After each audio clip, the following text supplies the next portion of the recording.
नमस्कार दोस्तों, मैं डॉक्टर सत्येंद्र राय बीएसएस कॉलेज सुपौल में राजनीति विज्ञान में सहायक प्रोफेसर पद पर कार्यरत हूँ। आज मैं इस ऑनलाइन कक्षा में आप सभी को संविधान की सामान्य विशेषताओं से परिचित कराऊंगा। आप सभी जानते हैं कि भारतीय संविधान 26 नवंबर 1949 को पूरी तरह से बनकर तैयार हो गया था और संविधान जो लागू हुआ तो 26 जनवरी 1950 में लागू हुआ था।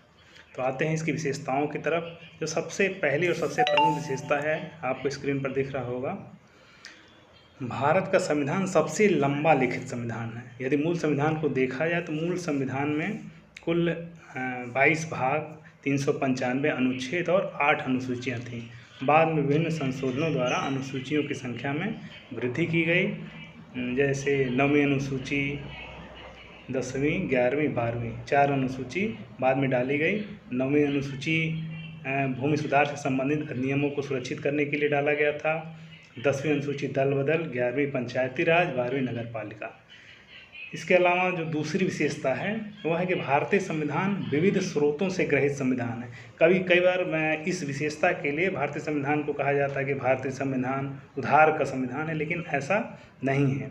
भारतीय संविधान निर्माताओं ने तत्काल परिस्थितियों में जो विविध देशों के संविधानों की अच्छी विशेषताएं थीं उनको ग्रहण किया और उसी के अनुरूप अपने संविधान का निर्माण किया। उदाहरण के लिए मूल अधिकार की अवधारणा संयुक्त राज्य अमेरिका से ली गई है। नीति निर्देशक सिद्धांत की अवधारणा आयरलैंड के संविधान से ली गई है। आपात उपबंध जर्मनी के संविधान से, संविधान संशोधन साउथ अफ्रीका के संविधान से, मूल कर्तव्य की अवधारणा सोवियत यूनियन के संविधान से। ऐसे ही अनेक चीज़ें विविध संविधानों से ली गई। संघीय शासन प्रणाली के बारे में कनाडा, ब्रिटेन के संविधान से बहुत सारी चीज़ें ली गई हैं और संविधान का एक बड़ा हिस्सा 1935 के अधिनियम से लिया गया है। इस तरह भारतीय संविधान को विविध स्रोतों से ग्रहित संविधान कहा जाता है। इसकी तीसरी विशेषता है नम्यता एवं अनम्यता का समन्वय। साधारणतः किसी संविधान को संशोधन के आधार पर 2 भागों में बांटा जा सकता है, नम्य संविधान और दूसरा अनम्य या कठोर संविधान। नम्य को लचीला भी कहा जाता है। तो लचीला संविधान वह होता है जिसमें साधारण प्रक्रिया से संशोधन किया जा सकता है, उदाहरण के लिए ब्रिटिश संविधान।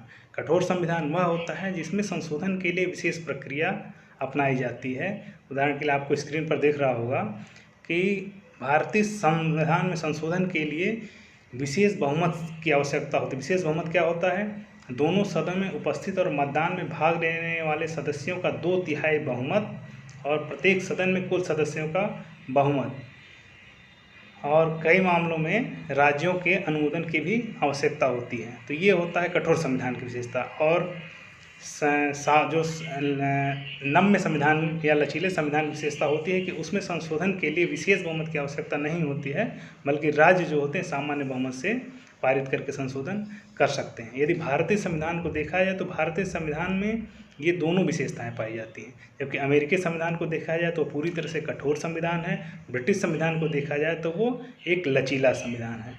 भारतीय संविधान में अनुच्छेद 368 के तहत संशोधन की प्रक्रिया को विस्तार से समझाया गया है।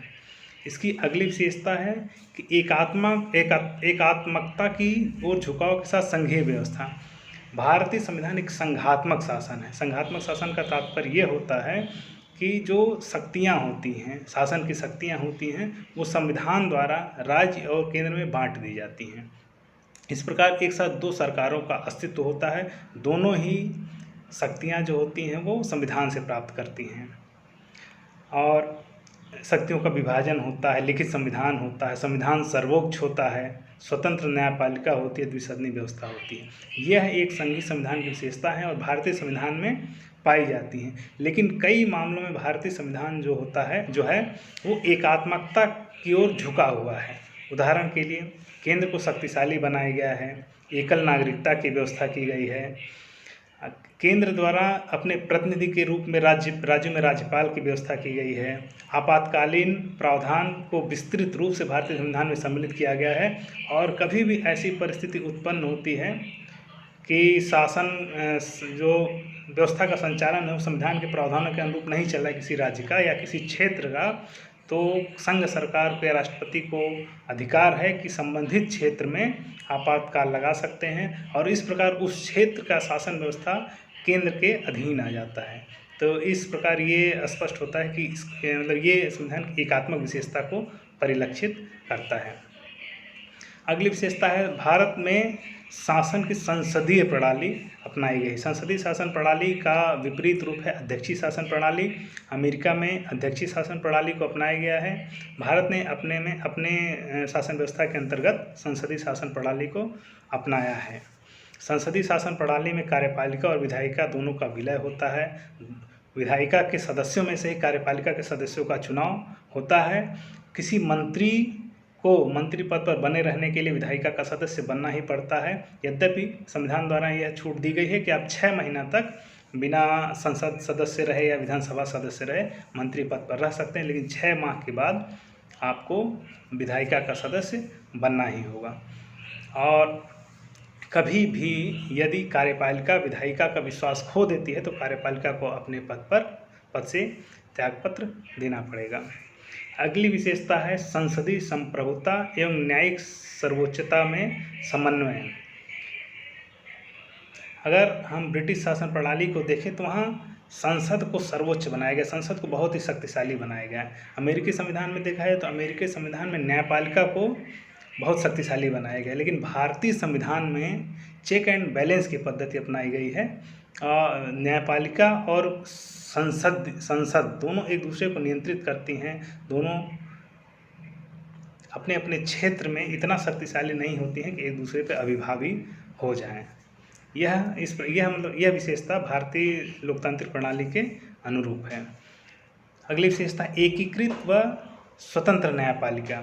भारत में राज्यों और केंद्र की अलग अलग न्यायिक व्यवस्था नहीं है, बल्कि एकीकृत न्यायिक व्यवस्था है जिसमें राज्यों में उच्च न्यायालय हैं और उन सबसे ऊपर सर्वोच्च न्यायालय हैं। इसके अलावा जिला अदालतें, अधीनस्थ न्यायालय आदि भी होते हैं।